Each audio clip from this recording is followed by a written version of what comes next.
Hi, this is Logan Garibay, and today we're going to talk about when you lose a Dungeons and Dragons player specifically to video games. So, this recently happened in my campaign, and it's pretty interesting to me. So, basically, what we did was we were playing Dungeons and Dragons 5th edition with hardcore mode layover, which is done by Runehammer Games.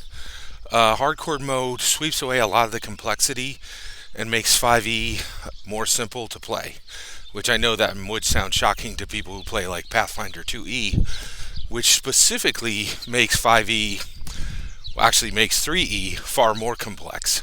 So complexity is a really interesting thing within tabletop role-playing games, and I think it's really fascinating how people are trying to change the dial on complexity for 5e. Now, the reason why people try to change the complexity on 5e specifically is with Dungeons & Dragons 5e, you can really get a lot of really specific buy-in from players because everybody knows Dungeons & Dragons. Whereas if you take a more indie game and you try to run that with people, it's a lot harder to bring them to the table. So, and that's one of the reasons why I was doing it is Dungeons & Dragons 5th edition is not my favorite game to run as index card RPG, but most people don't know what that game is. And so if you tell them, hey, we're using Dungeons & Dragons 5e with this hardcore mode layover, it's a lot more accessible. And they're like, I know what Dungeons & Dragons is, we'll figure out this hardcore mode layover, which actually, there's no figure out, it actually makes the whole game simpler, which is really good. So where we were going was we did 2 story arcs with this new player I had, and one of the things is we were playing online, of course, because we're in month 3 of coronavirus now, and so so basically we're playing online setup, and so basically what happened was we went into this mode where we were specifically doing story arcs, and my story arcs go 1 to 4 sessions. And then at the end of the story arc, I invite players. We actually, jump out of the story in game, and we give an opportunity for people to launch new characters. We give an opportunity for players to jump out of the campaign, and we also give an opportunity for new players to jump in. And then each story arc does connect to the last one, but they're also compartmentalized, modularized. So this player played in 2 of my games, and I was watching what was happening. Of course, his character sheet was online, so I could see everything was there. All the players could see what was there. And he was engaged each week with the fiction. He was engaged with the narrative he was playing, but one of the things was he wasn't really tracking his character, right? So when he got a new equipment, when he got new experience, he wasn't quick enough to say, okay, this new piece of equipment goes into my build in the following way. It's going to increase this attack number in this way, and it's going to, and I can, build better strategies for attacking or for getting better at certain skills. Like all the mechanical parts of the game, as simple as they were for 5e and for hardcore mode, which really made it even more simple. It was just beyond him not beyond. He wasn't engaged. He certainly understood how to do these things, but he just wasn't engaged with the game enough to track all that stuff. Also, some of his feedback was and I definitely get this. He was definitely really had questions about what can my character change in this world, and what is the DM going to not allow to be changed. Really, really, and I could tell this from some of his questions. And at the end of the day, I could tell he was playing because we were friends, not, and he was enjoying, and also I think he felt good about making a choice where he was doing something social, and this is far more, him just even being online, talking to 3 or 4 other people, human beings, once a week was more social than my friend normally gets, right? And so I realized the game was really asking a lot from him.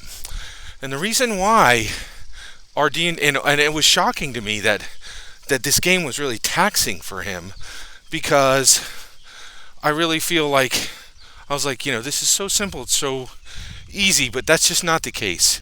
This guy's a very big video gamer, and the reality is video games really ask virtually nothing from, they ask so little from the players, right? They do all the tracking of all the material, and the entire game is focused at the attention of one player. Maybe, when you get into World of Warcraft, maybe you're in a guild and you're actually orchestrating your actions with some other players and making strategies and tactics that link up with other players. But overall, and even then, though, again, all of this is mechanically handled by the software, because the stories are so limited in video games. They're incredibly limited compared to Dungeons & Dragons. And honestly, that is the greatest thing that Dungeons & Dragons and all tabletop role-playing games allow today, is no matter how good your software is. We saw this. I think there was one game that came out recently that really kind of promised players that stories could go in a multitude of directions. And the reality is, you can't code. Just the ability of a dungeon master to narratively to change the narrative based on the decisions of multiple players, and based on on new exciting options that occur in the world. You just can't do it. And code is not. You would need an AI, and we're not even remotely close to an AI that would even be similar to a human kindergarten, right? So it's really a very, very, very big, interesting option. So the reality is, basically, we came to the end of a story arc, and one of my players, who's a very down and dirty, like mechanical build, very good mechanical build player, Dungeons & Dragons mechanical build player, who was playing in the hardcore mode, because he likes my game master style. He's played in many of my games. He's like a super dedicated tabletop role player. He'll get in as many games as he possibly can. And he said, "Hey, I'm really digging this game. I want to bring in a new player just like me, super hard, crunchy character build type person." And I was really sad, because this video gamer, he came in, he tried D&D for 2 scenarios, first 2 story arcs, and then when I said, "Hey, we got this other player who wants to come in," we had 3 players at the time, and I was like, I'm going to give every player a veto on this, and if they don't want to bring in a new player, we're not going to bring them in. And so my video game player said, "I'm going to drop out to make room for the new player," right? And I realized what he was saying was like, "I really enjoy spending time with you as a friend." I think this is what he was saying. "I enjoy spending time with you as a friend, but I don't really enjoy tabletop role-playing games." And the reality why is, I know how this guy spends his time, and we're friends, we talk, and he's returning to video games, and he's going to invest more time in video games and in maybe other things in his life as well. But I think at the end of the day, even if there are like other things that are going to demand his time, I think it was really taxing for this person to really have to interact with human beings. And that siren's call of video games is so strong. These video games are just laser focused on one person, and they give an experience where you can have a lot of fun and a lot of narrative without really having to deal with other humans. And for a lot of people, it's just a powerful clarion call.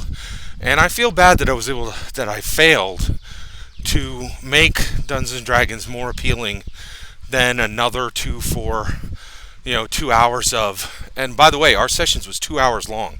I run 2-hour sessions weekly, right? So this guy had played in about I think he had played in 5 sessions, and that was 2 story arcs, right? And so that was 10 hours of play. And when it was all done, this guy was like, "I'd rather play more video games than play more Dungeons & Dragons." And I had really invested a lot of time and effort trying to make this game great, and trying to make this a game accessible to people who weren't traditional Dungeons & Dragons players. And I also just wanted to share this with you guys just out of honesty, because I really feel like I tell you, hey, this is the right way to do things. And I really feel like there's a right way and a wrong way to game master. I know that's a huge debated subject online, but I feel very strongly that there's a right way and a wrong way to dungeon master. And I just wanted to let you know, I use my steps all the time. And when it came down to it, I had a perfect experiment where there's a very video game heavy player, and he was involved in my game, got to see fully all of my narrative, and at the end of it was like, I'd much rather just go sit, in my basement, load up another Xbox game, load up another PlayStation game, load up another Switch game, and get 10 more hours, within a 2-month period, than have to deal with, driving a narrative forward, encouraging other players,